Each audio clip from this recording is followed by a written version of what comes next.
wabarakatuh. Saya atas nama Didi Sugianto dari BKIA akan membahas tentang sejarah antropologi. Sebelum kita mengetahui tentang sejarah antropologi, kita harus mengetahui tentang apa sih antropologi itu. Jadi antropologi itu ilmu tentang manusia. Berarti kita membahas tentang sejarah kita jadi manusia itu dari seperti budaya, seperti antropologi adalah ilmu tentang manusia. Antropologi itu berasal dari dua Yunani, yang seperti anthropos yang berarti itu manusia atau orang-orang, dan logos itu wadana atau pengertian, bernalan, berakal. Jadi antropologi itu menjelaskan tentang manusia yang berakal, menjelaskan tentang kritik-kritik manusia. Sebelum kita merenjak ke sejarah, kita harus mengetahui tentang antropologi itu sendiri. Jadi sejarahnya antropologi ketika Koediningrat membahas itu tentang dibagi 4 fase. Yang fase pertama adalah Westphalian. Pertama, sebelum tahun 1800-an, sekitar abad ke-15 sampai 16, bangsa-bangsa di Eropa itu mulai berlomba-lomba untuk menjelajahi dunia. Mulai dari Afrika, Amerika, Asia, bahkan Australia. Dalam penjelajahan mereka banyak mengetahui hal-hal yang baru di sana. Jadi antropologi ini awannya itu dari bangsa Eropa. Mereka juga banyak menjumpai suku-suku yang asing bagi mereka. Inilah kisah-kisah pertemuan dan penemuan mereka. Kemudian mereka mencatat di buku harian atau buku jurnal. Mereka mencatat segala sesuatu yang berhubungan dengan fisik, kebudayaan, dan susunan masyarakat atau bahasa dari suku yang lain.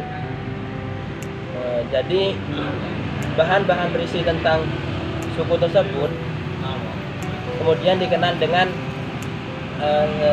secara eksploitasi. Jadi kisah-kisah penemuan mereka mencatat dari sebuah buku jurnal atau buku-buku harian. Mereka mencatat dari segi fisik dan kebudayaan. Sebagai disebut dengan kemasyarakatan, bisa disebut dengan etnografi. Maka dari itu, bahan etnografi itu menarik perhatian pelajar-pelajar di Eropa. Kemudian para pemuda abad ke-19 perhatian bangsa Eropa terhadap bahan-bahan etnografi suku bangsa tersebut.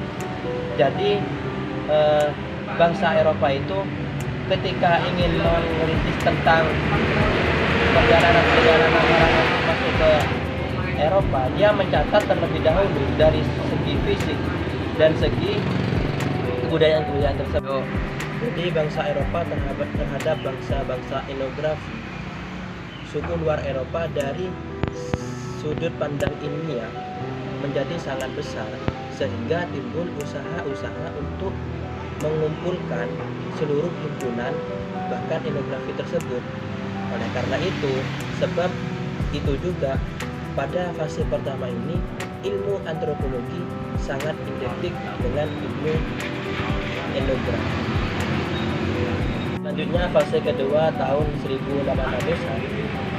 Pada fase ini bahan-bahan etnografi tersebut telah disusun menjadi karangan-karangan berdasarkan cara berpikir evolusi masyarakat. Pada saat itu masyarakat dan kebudayaan berevolusi secara perlahan-lahan dalam jangka waktu yang lama.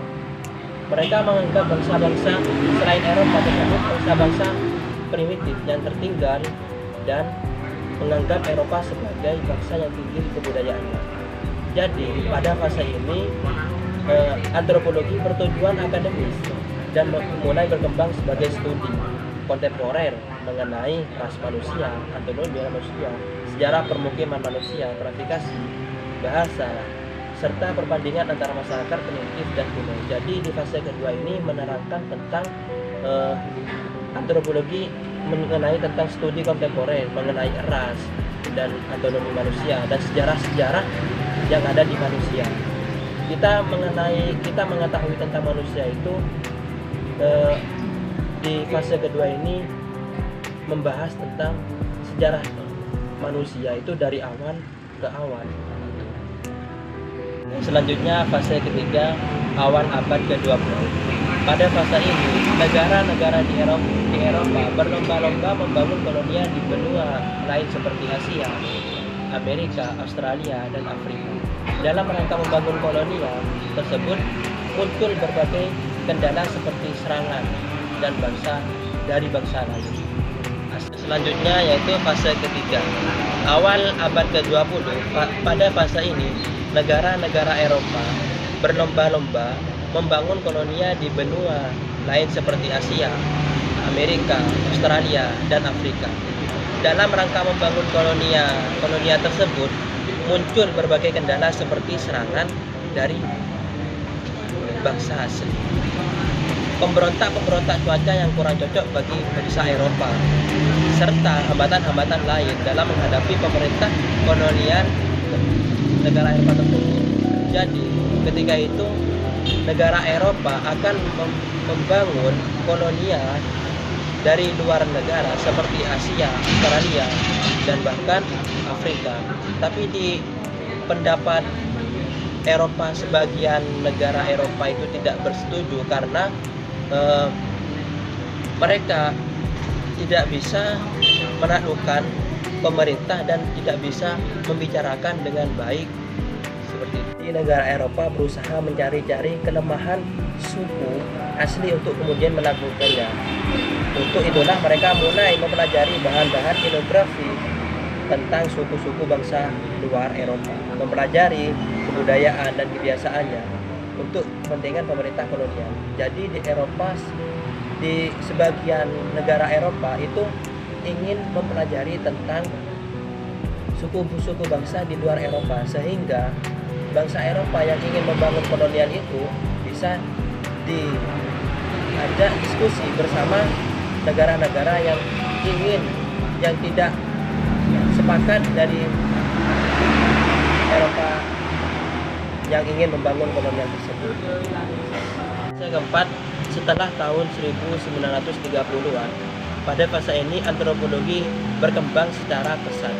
Kebudayaan-kebudayaannya, suku bangsa asli yang dijajah oleh Eropa mulai hilang akibat terpengaruh kebudayaan bangsa Eropa. Jadi pada masa ini mulai terjadi sebuah perang besar di Eropa yang disebut itu Perang Dunia II. Perang ini membawa banyak perubahan dalam kehidupan manusia dan membawa sebagai besar negara-negara di dunia kepada kehancuran total. Nah, jadi Perang Dunia ini membawa kehancuran-kehancuran di negara-negara Eropa.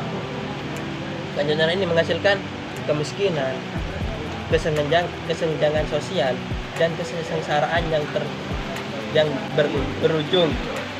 Selanjutnya, namun pada saat itu juga muncul semangat nasionalisme bangsa-bangsa yang dijajah Eropa untuk keluar dari belenggu penjajahan. Sebagian dari bangsa-bangsa tersebut berhasil mereka. Namun banyak masyarakatnya yang masih memendam terhadap bangsa Eropa yang telah menjajah mereka selama bertahun-tahun.